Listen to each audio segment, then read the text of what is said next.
Et ça y est les amis, on se retrouve enfin sur le BTC face au dollar qui fait un mouvement significatif et qui va permettre de peaufiner le décompte que l'on tient ensemble depuis maintenant un bon moment. C'est-à-dire qu'on montre ici la hausse du BTC depuis le 8 septembre pour donner l'exemple du décompte de la dernière vidéo que j'en ai faite. Alors oui, beaucoup de temporisation, beaucoup de finalement prise de congé vis-à-vis de YouTube, mais ce n'est pas grave, parfois il faut le faire et ça sert à rien de faire des vidéos pour faire des vidéos.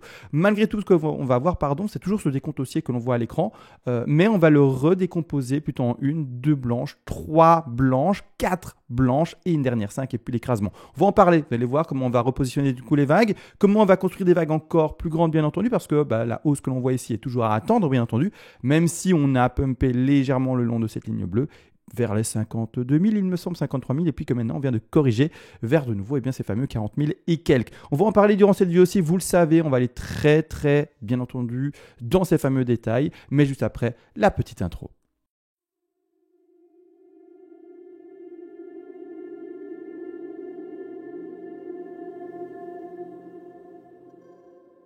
Avant de commencer, tu peux soutenir la chaîne, ça fonctionne par palier de donation.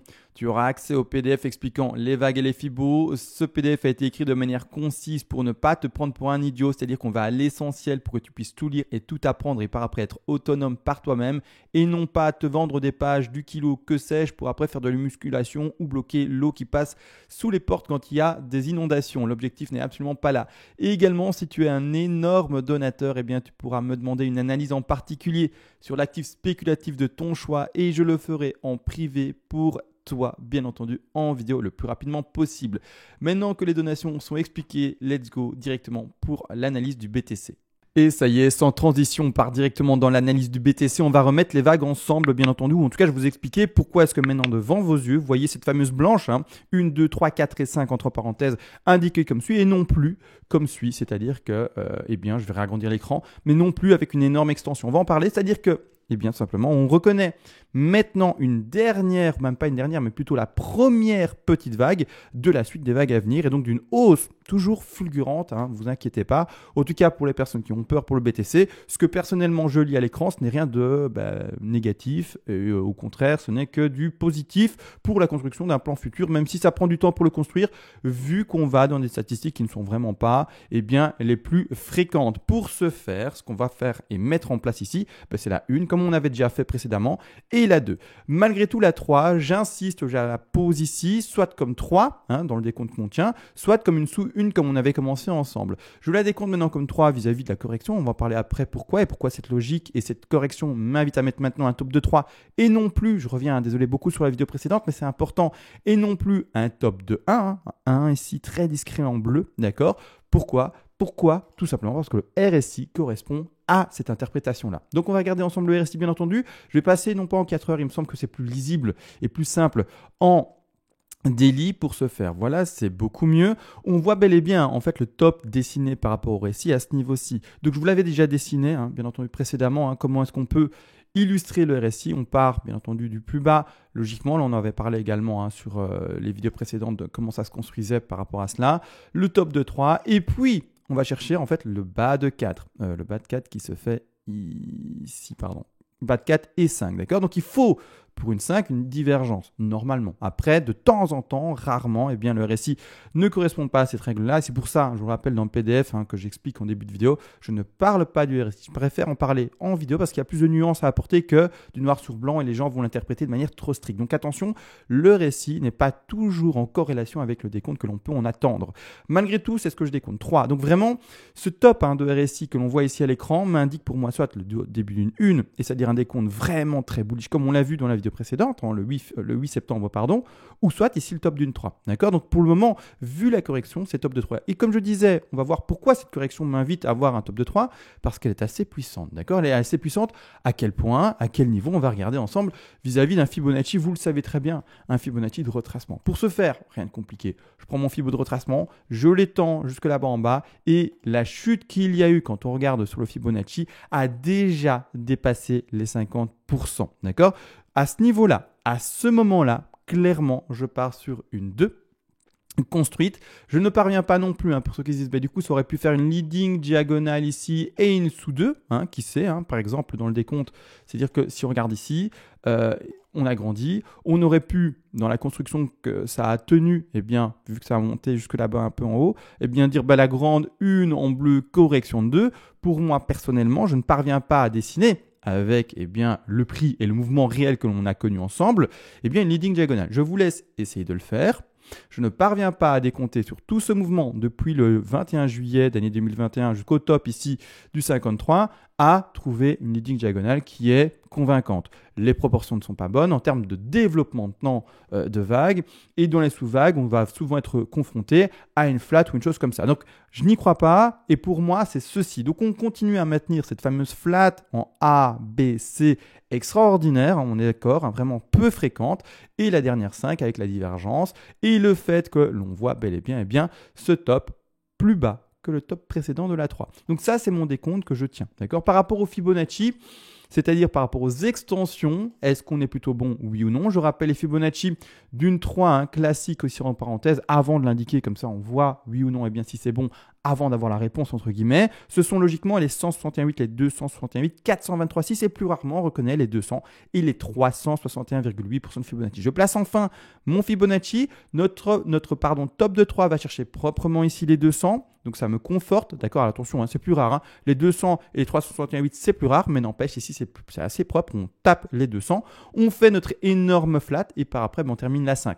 La 5, dans le contexte, je rappelle, où la 3 a fait, eh bien, on va dire un score supérieur à 161,8 d'extension. On va chercher comme objectif les 38,2, 61,8, 100 ou les 161,8. On va placer ensemble le Fibonacci, voir si l'objectif est plutôt propre, oui ou non. Je le place par rapport à mon bas de 4 qui se retrouve ici et on va chercher les 100. Donc, même si le décompte est compliqué, d'accord, c'est-à-dire qu'on a eu une flat énorme ici, clairement, flat énorme, on l'avait déjà identifié, je refais beaucoup vraiment de rétrospective, mais c'est important de voir que le plan se construit petit à petit, et aujourd'hui c'est vraiment la vidéo, mais comment est-ce qu'on change d'un plan à un autre, sans pourtant passer BR, mais juste rester dans le même plan, mais du coup réajuster et repeaufiner son décompte pour voir comment construire ensuite. Donc l'énorme flat est toujours là, et ensuite en fait on avait une 5, et on a corrigé par après très fortement. D'accord ? C'est vraiment ça que je veux aujourd'hui faire passer dans la vidéo de comment on construit, et comment on va continuer ensemble bien entendu le décompte. Donc ici, top finalement de quoi ? D'une première vague. N'oubliez pas, les degrés que l'on voit ici à l'écran sont toujours eux-mêmes inclus dans des degrés plus grands. Donc qu'est-ce que je vais dessiner ? Eh bien, je vais dessiner un degré plus grand. Je remets maintenant certaines vagues qui ne sont plus importantes, dont on a déjà en fait discuté depuis maintenant un mois, même si j'ai fait très peu de vidéos pendant un mois. Voilà, ça a déjà été discuté. Ça fait 20 jours qu'elle est posée là. Donc la ABC en flat, je la remets de retrait. Cette nouvelle vague, ou en tout cas cette vague peaufinée, on va également la mettre en plus fin. Je vais vraiment lui mettre un degré plus petit. Comme ça, voilà, il n'y a pas trop de choses à l'écran. Et maintenant, on va en profiter pour mettre les degrés plus grands. C'est-à-dire que ce qu'on va faire, c'est finalement, je refais rétrospective de nouveau, indiquer des grandes vagues comme on le voit ici à l'écran. D'accord ? De nouveau, quelque chose qui pumpe fortement. Mais on va réajuster ça plus proprement par rapport à ce que l'on a connu réellement avec l'historique du PTC actuel. Donc ici, j'agrandis.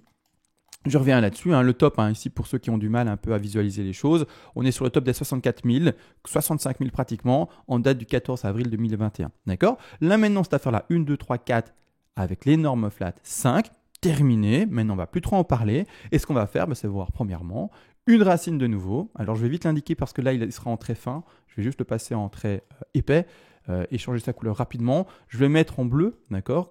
Oui, je vais le mettre en bleu, comme ça flash un peu, et je vais mettre son degré en plus important, je vais le mettre en un intermédiaire, c'est très bien, d'accord ? Donc là maintenant, comme ce sous-décompte est tenu, on va poser le top de 1, vu la correction, et enfin on a une correction, parce que ça montait légèrement, doucement, etc. On se tâtait, on ne savait pas trop, on attendait en fait une position du BTC qui nous montre réellement quelque chose, soit une vraie bougie verte, soit enfin des vraies bougies rouges pour pouvoir avoir une direction plus définie. Maintenant, bougie rouge, on va chercher le bas d'une 2, d'accord ? Bas d'une 2 à construire bien entendu avec une sous-figure.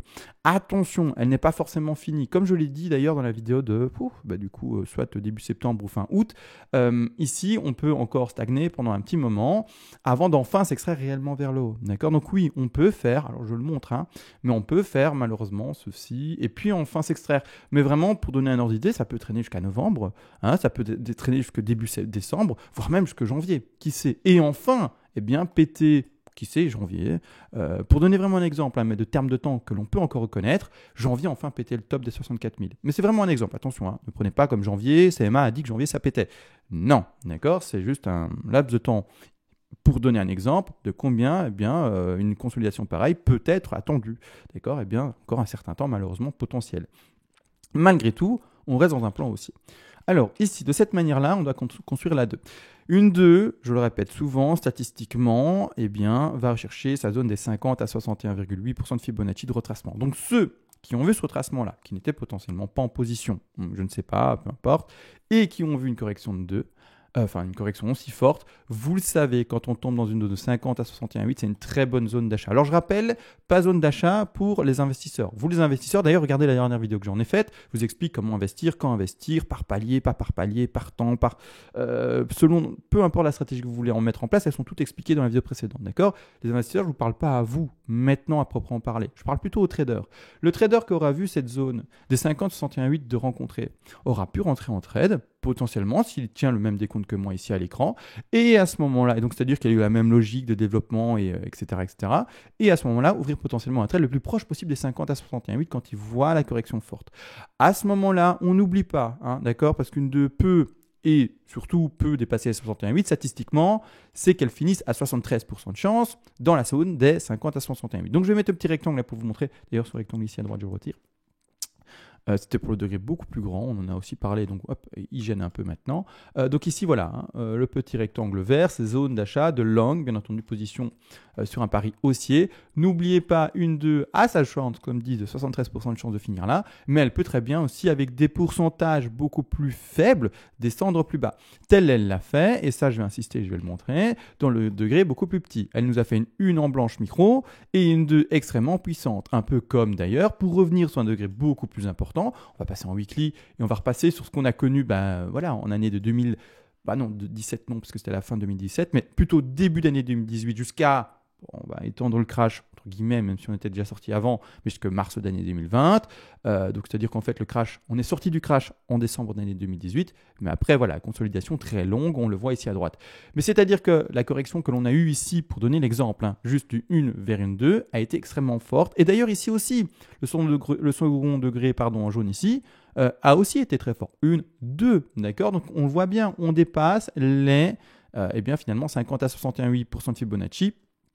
Sans trop de problème. Ici, on atteint les 85,4 sur le crash précédent de 2018. Sur ce second plus petit crash, on va dire, par rapport à l'intensité de pourcentage, entre guillemets, d'accord, on a également été chercher, il me semble, les 85,4 peut-être, presque, même plus, 90. Donc ici, vraiment encore plus profond dans une 2.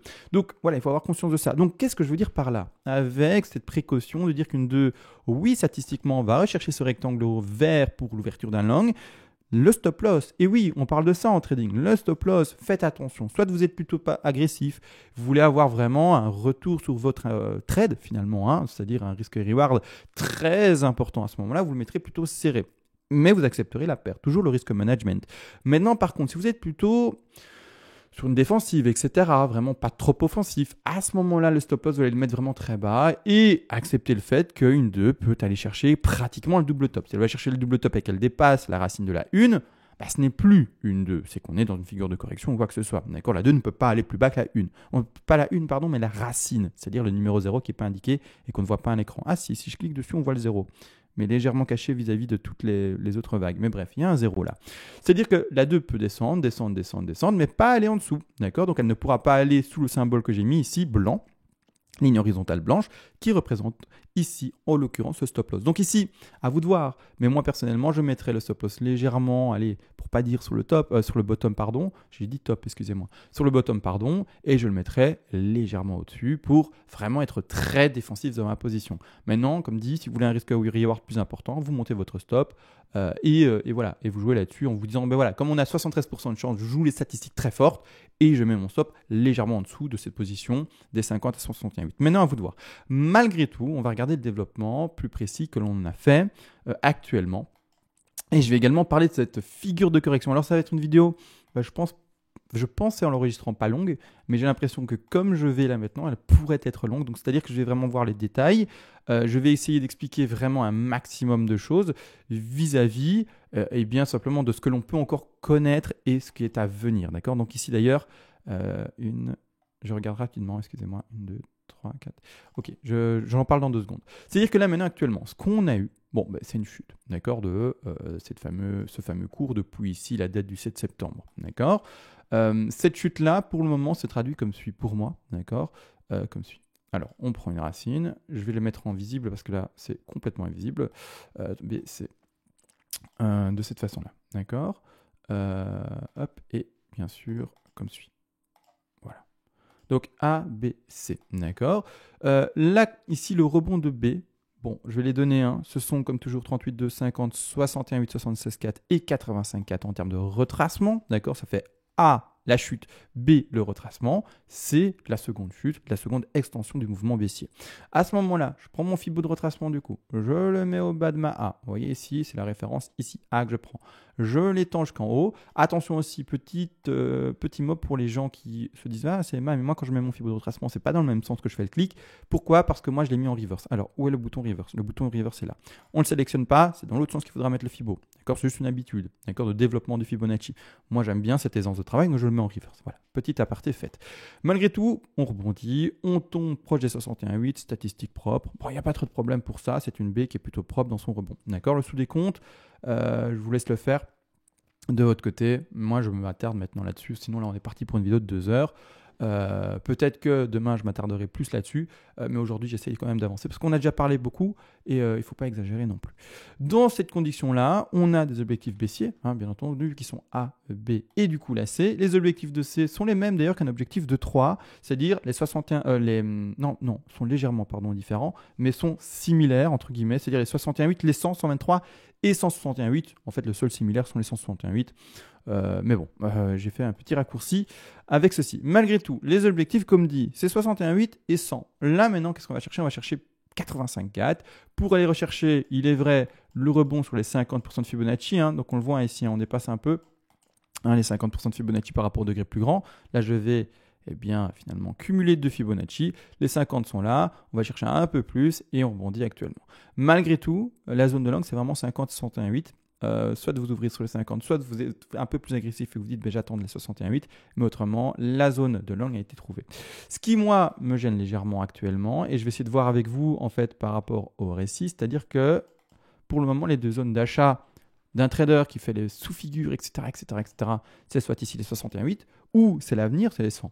Hein, les 100 qui se retrouvent un peu plus bas, qui se retrouvent ici. Après, on a les 123 et les 161,8. Mais on n'est pas encore là. On va en parler peut-être plus tard demain si on voit que ça s'effondre, etc. Mais autrement, là sont les deux positions de trade à privilégier. Maintenant, ce qu'on va faire ensemble, c'est décomposer cette dernière vague C dans le degré beaucoup plus petit. On est passé en horaire comme vous le voyez. De ce fait, on va zoomer. On va partir sur une vague beaucoup plus petite. On part sur la 1. Je vais regarder après que comment le récit le construire également plus proprement. La 1, la 2 potentielle, la 3 potentielle, la construction de la dernière 4 et enfin cette fameuse dernière 5 qui est le dernier enfoncement. Ce qu'il faut regarder également, c'est surtout les divergences qu'il y a potentiellement en RSI. Alors pour ce faire, je passe d'abord en 4 heures et puis après je vais peaufiner le travail en horaire pour vous montrer ça. Premièrement, du coup, hop, ça c'est pas bon, ça c'est le travail horaire, je vais le montrer après. Premièrement ici, ce qui nous importe, et ce qui est important, c'est de voir finalement le top. Le top, il est bon pour le B.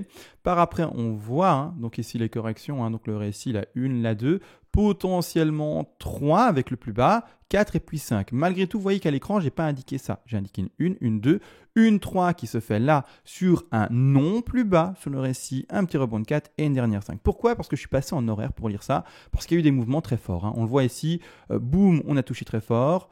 Hop, on a rebondi, on a fait une mèche clairement, un très petit corps finalement. Et donc ici clairement, si on peut l'exprimer avec des mots et des phrases simples en français, un rejet total, vraiment ça brûlait et le prix a été dire bonjour et est reparti directement à la hausse. À ce moment-là, quand moi je vois ça, je me dis peut-être qu'il faut travailler ce degré-là en plus petit, regarder les divergences, etc. À ce moment, je remets maintenant en fait les vagues que j'ai effacées précédemment. Je pars sur ma racine, je vais sur mon plus bas qui est mon plus bas de 1, je vais sur mon rebond de 2 par rapport ici à l'horaire, donc le plus haut du RSI c'est bel et bien ici, qui se retrouvera à ce niveau-là. Je vais chercher le plus bas par rapport à ma 3 à ce niveau-ci, d'accord, on le voit. Le rebond de la 4 qui se fait également, d'ailleurs rebond de 4 un peu plus tard, là et puis donc c'est-à-dire que je vais corriger sur l'écran, ici à ce niveau-là. Voilà, comme ça. Ici, le rebond de la 4 et puis la dernière divergence pour la 5. C'est vraiment ce que j'attends. Ici, clairement, en horaire, c'est plutôt propre. Donc, on va regarder bien entendu comment ça se construit et si ça devait s'enfoncer. Mais normalement, on pourrait se dire que la C est potentiellement enfin finie par rapport à sous le décompte. D'accord? Mais non, n'oubliez pas, ça reste de l'horaire, etc. Vous ouvrez votre trade sur les 50 ou les 61,8, bien entendu. Vous mettez votre stop loss par rapport à vos convictions, par rapport aux statistiques et la manière dont vous tradez, défensif ou plutôt offensif. Mais là, on fait du décompte juste pour, voilà, c'est dire est-ce qu'on a plus de chances de se retrouver potentiellement dans quelque chose de vraiment fini ou pas, et je dois peut-être, finalement même peut-être pas, ça dépend à quel point vous allez donner de la crédibilité à votre décompte, et bien peut-être même pas du tout rentrer bien dans un trade aussi. D'accord? Donc 1, 2, 3, 4, 5. On va regarder vite fait également les Fibonacci d'extension. Ce qui m'intéresse ici, c'est de voir finalement les Fibonacci d'extension pour la 3. 3 super fortement baissière, on le voit ici. On va chercher vraiment plus de 423,6. Rebond de 4 ici, qui me semble assez faible également. D'accord? Vraiment, donc ici une intention vraiment baissière très très forte dans ce mouvement et de ce dernier mouvement. On va chercher ici une 23,6 pour la 4. Ce qui est intéressant de voir, si la 4 va faire un 23,6, c'est à combien a été cherché bien la 2. Si, je rappelle, la 4 a fait 23,6, on devrait s'attendre normalement à une 2 plutôt forte. Visuellement, ici, je n'ai pas l'impression qu'elle soit plutôt forte. J'ai l'impression qu'elle est plutôt classique, peut-être 50-61,8, mais pas en tout cas au-delà des 61,8. Voilà. Elle est plutôt classique, elle a cherché la zone des 50 à 61,8, donc une 2 classique. Et vraiment, du coup, la 4, on aurait pu se dire qu'elle allait chercher 38,2, mais ce n'est pas ce qu'elle a fait. Elle a clairement été chercher quelque chose de très faible et a continué cette intention baissière avec une forte intensité. Maintenant qu'on y est, qu'on a fait ce décompte-là, on a fait A, B, C et on s'est légèrement arrêté sur ce dernier décompte 1, 2, 3, 4, 5 avec un bottom potentiel maintenant à 40 190 $ plus ou moins, eh bien on peut se dire quelle sera la suite. Est-ce que c'est d'office ceci, passer en 4 heures, est-ce que c'est d'office ceci et maintenant let's go to the moon, ou une ABC et on doit faire cette piqûre de rappel, peut-être le début d'un degré légèrement plus grand de correction. C'est-à-dire que la 2, malheureusement, n'est toujours pas terminée. Et on commencerait, par exemple, pour juste montrer un exemple parmi tant d'autres, une WXY. Donc ici, on partirait sur quoi? Sur la première vague, un rebond de X, et puis on va chercher une Y. C'est tout à fait possible. Donc c'est pour ça, si vous rentrez en trade, n'oubliez pas votre stop loss. Pas trop serré. Maintenant, encore une fois, à vous de voir. Mais moi, je préconise de ne pas le mettre trop serré. D'accord? En tout cas, surtout, ne pas le monter trop vite. D'accord? Vraiment, l'objectif, normalement, de ce développement-ci, on va retirer maintenant la WXY, c'est un exemple, et on va regarder plus tard, dans les jours à venir, si oui ou non, c'est plutôt une WXY qu'on va privilégier, si on part déjà dans un pump ou quoi que ce soit, ça va venir plus tard. Mais autrement, on rappelle que la hausse, donc là, je mets la 2 au niveau du plus bas, comme ça, on peut faire, la hausse pour ce trade, ou pour les trades futurs qui ont été pris plus tôt, d'accord? Eh bien, c'est-à-dire c'est monter. Et monter pas de 2 cm, c'est-à-dire de quelques dollars à peine. C'est vraiment de monter beaucoup plus fortement. Je vais passer en délit, ce sera plus simple pour moi pour ancrer mes Fibonacci. Mais dans ce contexte-ci et dans ce degré supérieur, c'est clairement de continuer à monter, comme je l'ai dit. C'est pas de descendre, entre guillemets, et c'est pas d'aller vers les 20 000, les 10 000, mais au contraire, dans ce décompte-ci, c'est toujours très fort, c'est d'aller au moins statistiquement chercher ces 161,8% de Fibonacci, reconnaître correction de 4 classique, vu qu'on le sait actuellement, pour le moment en tout cas, on a fait une 2 classique, c'est-à-dire sur ces 50 à 61,8% de Fibonacci. Donc on va privilégier une 4 classique. Je fais ici mon retracement bien entendu, hop, bam, mon retracement à droite pour la référence de la 4 en bleu, je le pose à 38,2 de ce fait, d'accord? Et après, la dernière 5. Et donc là, maintenant, ce que je vais vous mettre à l'écran, c'est vis-à-vis d'enfin ce qui se passe plus clairement à l'écran, la projection du prix que l'on peut attendre, dans pas trop longtemps, avec des gros guillemets. Encore une fois, le temps, on ne sait pas le travailler, mais c'est-à-dire que ce n'est pas le prix qu'on doit attendre dans 5 ans, par exemple. C'est vraiment quelques semaines, 1 mois, 2 mois, quelque chose comme ça, d'accord? 3 mois, mais peu importe, on s'est compris, dans l'année quand même. C'est-à-dire que là, on va chercher les 100%, c'est-à-dire que l'objectif d'une 5, 100, 161,8, 261,8 dans ce contexte avec une 3 qui va chercher ces 161,8 et on pourrait retrouver ici un prix des 88 520 $ avec le développement qu'on connaît actuellement. Donc, même s'il y a une correction, que pas mal de personnes ont entre guillemets peur, je ne sais pas si elles ont peur, mais en tout cas elles se disent mince, de nouveau des bougies rouges, j'aurais aimé voir des bougies vertes. Rien de grave, d'accord, rien de grave. On laisse le BTC se construire, on a soit ouvert son trade et donc on attend tout simplement, on ne le clôture pas trop vite. N'oubliez pas, quand vous ouvrez un trade également, ça c'est de la logique ultra simple, mais vous avez soit la chance de le perdre, soit la chance de le gagner. C'est-à-dire que soit il va être gagnant, soit il va être perdant. Au début, c'est comme ça. Alors vous allez dire oui, mais non, c'est mal. Si, au début, c'est soit pile, soit face. Soit il va monter le cours, soit il va descendre, d'accord? Au-delà du fait que vous fassiez peut-être de l'analyse extraordinairement forte, et au-delà du fait que vous ayez un risque management incroyable, le cours, soit il monte, soit il descend. Soit il va à l'horizontale, mais à un moment, il va prendre une décision, d'accord? À ce moment-là, soit il monte, soit il descend. Si vous-même, vous ouvrez des trades et vous dites, moi, je clôture et je ne laisse même pas cette chance de faire un trade gagnant. Et donc, c'est-à-dire que vous pouvez laisser cette chance, surtout perdant ou alors avec des légères pertes parce que du coup, vous clôturez. Vous n'aurez pas laissé bien finalement cette marge de gain possible vis-à-vis des trades gagnants. Donc, vous allez malheureusement vous mettre dans une statistique vous-même perdante, d'accord? En tout cas, avec un léger avantage pour le parti perdant. C'est un peu comme, je fais une brève analogie avec le casino, qui à la roulette a rajouté le fameuse couleur verte. Il y a même une, je crois, case ou 2 cases vertes. Et là, vous avez également vis-à-vis du casino un léger désavantage. Alors, c'est un raccourci très rapide, c'est un peu plus complexe pour le trading, mais c'est ce que j'essaie de vous faire comprendre. Si vous-même, vous mettez un arrêt à vos gains potentiels sur un trade qui n'a pas été invalidant, c'est-à-dire où le stop n'a pas été pris et vous-même, manuellement, vous l'arrêtez, vous faites comme au casino, vous vous dites, je donne l'avantage au trade perdant, d'accord? Donc, laissez tout le potentiel de votre trade se faire et le stop loss sera votre position de sortie parce que le stop loss sera positionné à un endroit qui est pour vous complètement invalidant. Mais autrement, c'est-à-dire que pour les personnes très défensives, comme ça on est vraiment clair, c'est ceux qui ont mis là. Et donc, ceux qui ont ouvert un trade, je ne sais pas, peut-être à 37 000, peut-être à 43 000, peut-être maintenant, vous aurez encore toute cette position jusqu'aux 29 000 $ d'ouverte. Mais si vous décidez, pour X ou telle raison, de le clôturer dans ce niveau-là, c'est-à-dire, je vais mettre en rouge, en dessous de, par exemple, votre point d'entrée qui sera ici, vous allez prendre une perte, vous allez accepter, vous jouez le rôle du casino, c'est-à-dire les fameuses cases vertes. Donc, faites attention à ça, laissez le potentiel de gain se faire et n'engrangez pas plus de pertes, juste avec cette petite mécanique-là. Maintenant, n'empêche, ça a été dit, ça a été vu. On a parlé finalement de beaucoup de choses. J'ai essayé d'être complet, mais on va s'arrêter là parce que sinon ça va être trop complet.